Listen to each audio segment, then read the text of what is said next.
Welcome to the second part, the tutorial, the secret, the revealing of how our trick worked with that great any card at any number. I know it's not really a true ACAM, but it fits the bill. They choose any card and they choose any number.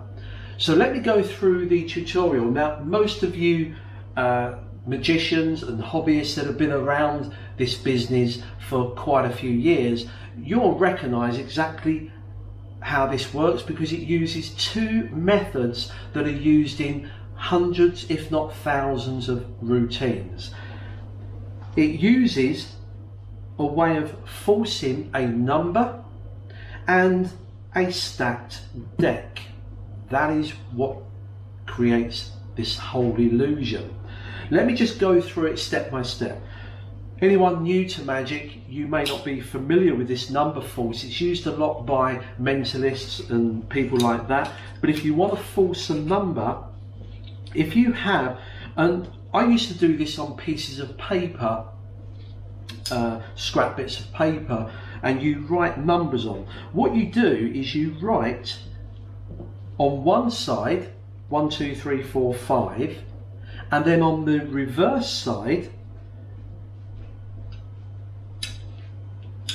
you do 6, 7, 8, 9, 10 in that order. They have to have those numbers on. Now if you give somebody these numbers, no matter what they do with them, you will arrive at a predetermined value. That's how it works. Now, because in this particular routine I didn't need to know what the number was because of my stacked deck, and we'll come to that in a moment. But let me just demonstrate. The numbers you can have on here is if you were to add up all the high values, the 5 high value numbers, 6, 7, 8, 9, 10, that comes to 40. If you were to add up all of these low value numbers, they come to 15.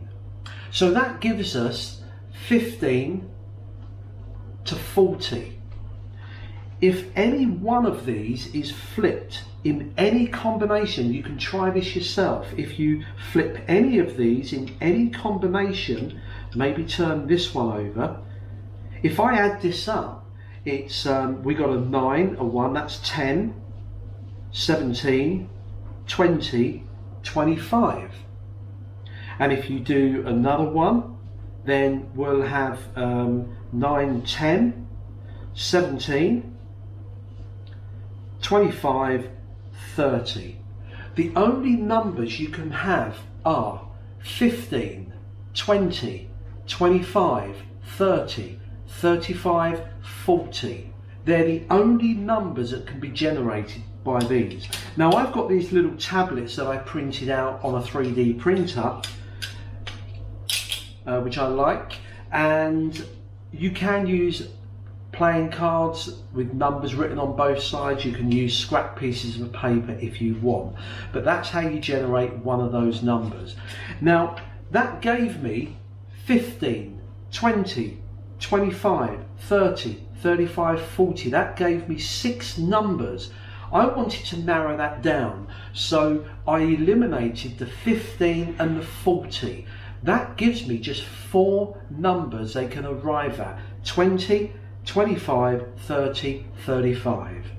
Okay, remember those 4 numbers. How do I do that? Well, when somebody shuffles up the pieces of paper or the tablets and they lay them out, let's say that when they lay them out, they were all the low numbers. I know that'll add up to 15. So all I say to them, I just give them the opportunity. In fact, I kind of force them to do this. I say, look, just in case you think the way they were shuffled and fell and flipped that I've predetermined this, I'll give you one more choice of turning over any one. And I get them to turn over any one, because if they turn over any one of these, it's got away from getting that low number of 15. that won't happen. If all the numbers, when they laid them out, I noticed they were all the larger numbers, then I say the same again, because this adds up to 40. I don't want to have that. I say, look, to make it really random, I want you to pick any one of those. Now you can see the numbers. I want you to turn over any one of those to generate a totally different number. And they can do that, and it'll give them a number. So that eliminates the 15 and 40. So that gives me just 4 numbers that I'm forcing. That's how that works. Nothing new, been around for many, many years. And it's used a lot in Magic. We come to the deck. This is a regular deck of cards, 52 cards. However, because my prediction, now you don't have to have another card, you can write it on a piece of paper, card, or however you want to reveal a prediction. But this is the 9 of spades, red back, so that's my prediction. Remove the 9 of spades, okay, from your pack that you're using, and then you're going to add an extra 3 duplicate cards that match that. Okay, so just add duplicate cards there. We've now got a total of 4 duplicate cards, and you probably know what I'm going to do next, because we know these have got to be in positions 20, 25, 30 and 35.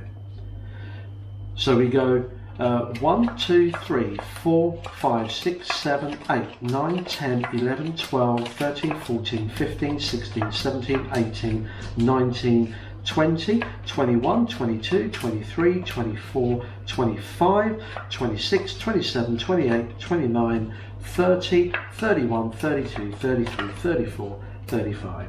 That's it. Drop the rest of the cards on top. They're in position, the 4 positions that we're going to force. Now, a couple of things about this I want to talk about. Whenever you want duplicate cards in any trick, always go for the clubs or spades and the kind of 7, 8 and 9. Have you ever noticed that when you've got something like 7, 8 and a 9, let me just take these out. Look how confusing they are. Forget the index, forget the indexes, but look at all those shapes. They all look very similar. Yeah. So that's why you can get away with having duplicates and people don't notice. Don't pick 4 queens because people will recognise those. But these are kind of cards that people don't think about. Certainly the clubs and the spades. So pick any of those. You might have some duplicate 8s or 7s, but I like to use the 9s. So we'll put that back in place. The other thing to remember, I know what you're saying, when the spectator is dealing them face upwards, what if it was 25 or 30? He's going to pass 2 of our duplicate cards. You don't have to worry here. Remember, the spectator isn't looking for a card. He's counting cards. Trust me, if you deal cards out, and I said to you how many were there, and they say, oh, you counted 10 out, that's all they was interested in, is the counting. If I said to them, can you remember one of the cards you saw? What, did you see an ace of diamonds there? They're going to kind of say, well, I wasn't paying much attention, because they wasn't looking for a card. If I did that, and I said to them, I want you to look for an ace of clubs, as I'm dealing, they're going to spot it. In our trick, we haven't told them a card to look for. They're just counting cards, and that's why we get away with it. Trust me, it works every time. Now, that's all set up. Now, you don't have to do this, but I was doing a false shuffle at the start, and you can do that. You don't have to, okay? If you are going to do what I did, I just put a joker on the top, okay, and then a joker somewhere else nearby, away from the duplicate cards. Okay, so within the first 20 cards, put your 2 jokers. I've got a joker on top there. Now what that means is I can do a false shuffle, which all I'm doing here is just cutting the cards. Then when I spread, oh look at that, that's a bit of luck, it's at the right place. Let me just do this. When I spread the cards, I'm just going through, and straight away when I see the 2 jokers, I pull this out and say, well, we don't want the jokers because I don't want you to select that. When I get to this one, I can just cut the cards and just get rid of that. Put that down.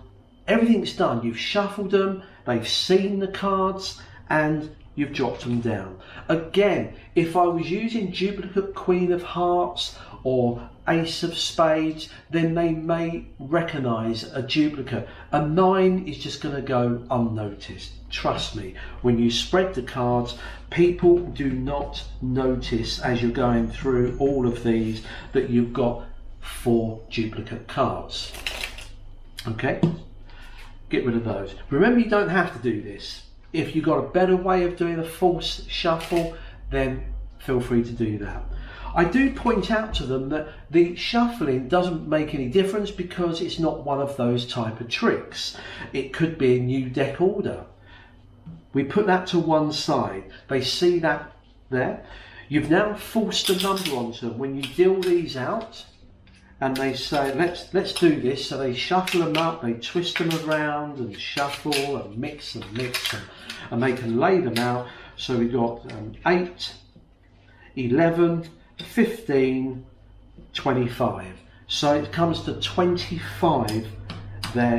You ask them to deal the cards out and ask them to count out aloud. Now, because they're multitasking here, this is why, again, they're not paying attention to the faces because they haven't been told what to look for any card.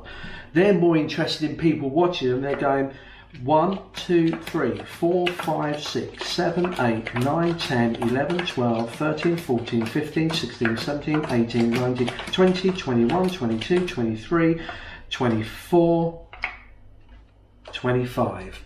There is the false card there. Okay, and it works, and you can show the cards quite freely on there. Okay, and that is how the trick works. You might be able to adapt it, make a few changes, fine tune it.